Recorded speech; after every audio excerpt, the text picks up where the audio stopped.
Have you ever wondered or asked yourself what really happened to Goku after he defeated Frieza on planet Namek? How exactly did he survive that disaster?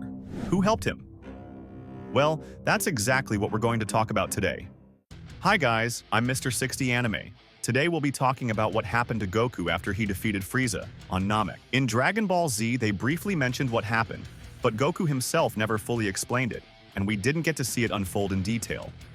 So today, we're going to explore this untold story. But before we start, if you're new to my channel, feel free to like the video so you can stay updated with more content like this. Thanks a lot, guys. Now let's begin with Dragon Ball Yardrat, Part 1, Goku's Lost Ark on Yardrat. The first scene opens with Goku unleashing an immense amount of energy, still in his Super Saiyan form. He looks frustrated with the situation. Even though he successfully defeated Frieza, the bigger question now is, how will he escape a planet that's moments away from destruction? As the planet begins to fall apart, Goku thinks about the people he loves, Chi-Chi, Gohan, and his friends on Earth. He apologizes to them in his thoughts, realizing he might not be able to say goodbye properly. He believes it's already too late, and that he might actually die here on Namek. But then, something catches his eye. Goku notices a space capsule that looks just like the one Vegeta used. He quickly rushes toward it, thinking this might be his last chance to survive. When he gets inside the spaceship, he admits he has no idea how to operate it. So he does the only thing he can. He starts pressing every button he sees, hoping for the best. Luckily, the spaceship activates successfully, and it takes off just in time. Goku breathes a sigh of relief, saying that he barely made it out. He doesn't know where the ship is headed, but at this point, anywhere away from the exploding planet is better. Only seconds after his departure, planet Namek completely explodes. Goku escapes just in time. Because of the extreme exhaustion he's feeling, Goku ends up falling asleep inside the space capsule. What he doesn't know is that the spaceship is actually taking him to a completely unknown planet. After about 6 days of space travel, the spaceship crash lands at high speed on a different world. A native of the planet witnesses the crash. Meanwhile, Goku, still unconscious, has successfully landed on the planet Yardrat. The locals go to investigate and are shocked to find him. They note that he's a stranger and clearly in critical condition. Meanwhile, the scene shifts to the capital city of Planet Yardrat.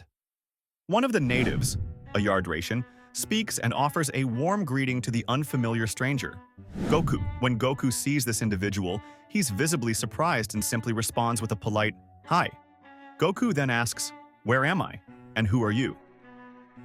The Yardratian replies, introducing himself, "My name is Nori, and you are currently on Planet Yardrat." Goku is surprised and repeats, "Planet Yardrat? I've never heard of this place before." Nori then asks Goku, "Where are you from? What planet do you come from?" Goku answers, "My name is Son Goku, and I'm from planet Earth." Nori explains that Goku's sudden arrival caused fear among some of the other Yardratians. He asks Goku not to attack them, as their race is peaceful and follows a pacifist way of life. He encourages Goku to use his time on Yardrat to rest and recover his strength.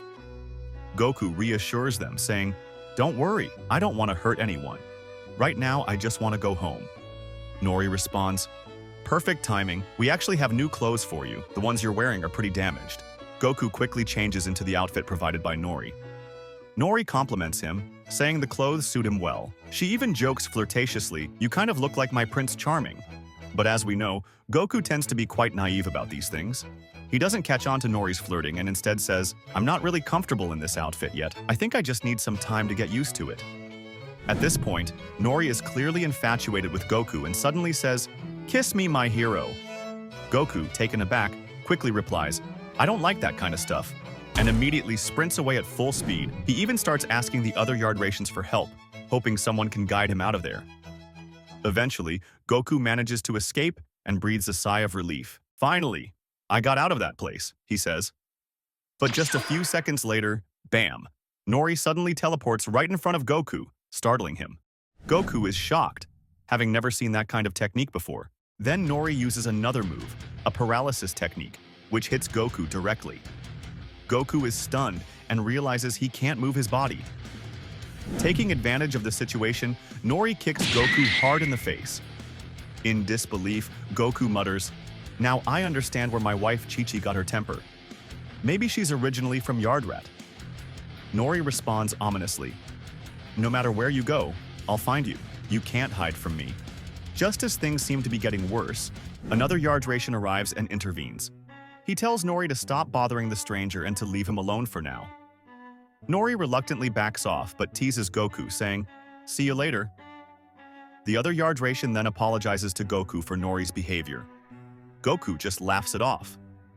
The Yardration apologizes again and explains that Goku now needs to come with him. Without wasting time, the Yardration prepares for travel and quickly uses instant teleportation to take Goku elsewhere. In just a matter of seconds, Goku and the Yardration who teleported with him arrived at a completely different location, one that took Goku by surprise. There, they encountered a mysterious being, someone who looked very different from the other Yardrations. This individual questioned Goku and asked, "Are you a member of the Ginyu Force?" Goku quickly replied, "No, I'm not. I have nothing to do with Ginyu or his team." The mysterious figure then asked, "Then why did you arrive here using their spaceship?" Goku explained, "That spaceship is from the Ginyu Force. They used it to come to Planet Namek. I defeated all of them before one of my allies could finish them off." The stranger was shocked by Goku's words and responded, "What? You defeated the Ginyu Force? Who are you?" Goku calmly replied, "I'm Son Goku. I'm a Saiyan warrior from planet Earth." The mysterious figure reacted with disbelief and said, "That's impossible. The Saiyan race was wiped out long ago by a meteor strike." Goku answered, "Yes, that's true, but I'm still here." The stranger then said, "If you're still alive, that must mean you haven't encountered the most evil ruler of this universe yet." Goku replied, "You mean Frieza? He was the toughest opponent I've ever faced. Our battle was the hardest I've fought in my entire life. It was so intense that it led to the destruction of an entire planet. Frieza's pride got the better of him. He destroyed the planet out of rage, and that explosion ended up killing him too, since he was still on the planet when it exploded."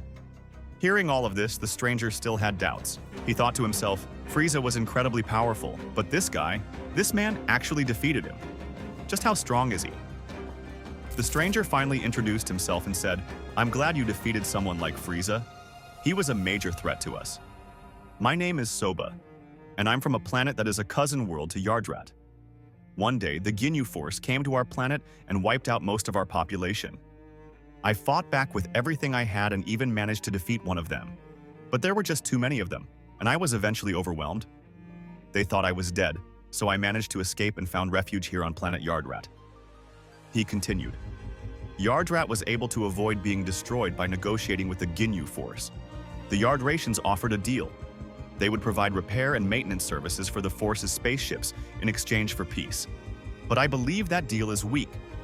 I'm sure one day, they'll go back on their word and try to attack this planet. That's why I need to become stronger, to protect Yardrat if that day ever comes." Then Soba looked at Goku and added, "But the fact that you defeated Frieza, that proves you possess an incredible amount of power." Goku simply smiled in response. Soba then expressed his gratitude. "Thank you, Goku. Because of what you did, you've given our worlds a new sense of freedom." But Goku spoke up and said, "I actually have something to ask you. Would you be willing to teach me the teleportation technique, the one that you and the Yardrations use?" Soba replied to Goku, saying, "I'm sorry, but I don't actually know that technique. According to Yardrat tradition, only Yardrations who have mastered it are allowed to teach it. However, the Yardration you're looking for has gone into hiding ever since I made a deal with Frieza's family." He added, "You're free to stay here and try to find that Yardration yourself." Goku thanked Soba sincerely and immediately set off to search for the Yardration capable of teaching him the teleportation technique. Hours passed, but Goku still couldn't find the person he was looking for. So he decided to rest for a while. He spotted a nice, quiet area and descended there. Before relaxing, Goku thought it would be a good idea to stretch his body for a bit. Meanwhile, the scene shifts to a massive spaceship belonging to King Cold, Frieza's father. Suddenly, a Yardration appears before him. King Cold asked in a cold and threatening tone, "Who are you to approach me like this? Do you really think you can walk away from here alive?" At that moment, we see that the Yardration is actually the same one who was earlier with Soba and Goku, a member of the Yardrat police. King Cold growled again. "Who are you to interrupt me?" The Yardration bowed slightly and said, "My deepest apologies, but I bring information of great importance that I believe you should hear." King Cold replied with a chilling warning. "Very well. I'm listening. But whatever you're about to tell me had better be more valuable than your life." The Yardration took a deep breath and began, "Just a few days ago, a stranger accidentally arrived on our planet. He came using one of the Ginyu Force's spaceships. He introduced himself as a Saiyan, and he claimed that he had defeated every member of the Ginyu Force." King Cold scoffed, "That's nonsense. The Ginyu Force is currently focused on their training. They don't have time to be involved in some random drama like this." But the Yardration continued. He also said that he successfully defeated Lord Frieza. That final statement stunned King Cold. "What did you say?" King Cold shouted, his face full of shock. "A lowly Saiyan defeated Frieza? Impossible." The weight of King Cold's reaction terrified the Yardration, who quickly bowed again and said, "I'm very sorry. I'm only here to deliver the message. I mean, no offense." But King Cold was already furious. "Those worthless monkeys? I won't allow them to tarnish the name and empire I built. I will wipe every last one of them out." Then, turning his wrath toward the Yardration, he added, "And as I said, you're not leaving here alive." Without hesitation, King Cold launched a powerful attack straight into the Yardration's chest, killing him instantly. After that, King Cold coldly ordered his soldiers, "Go to Planet Namek and remove this corpse from my chambers.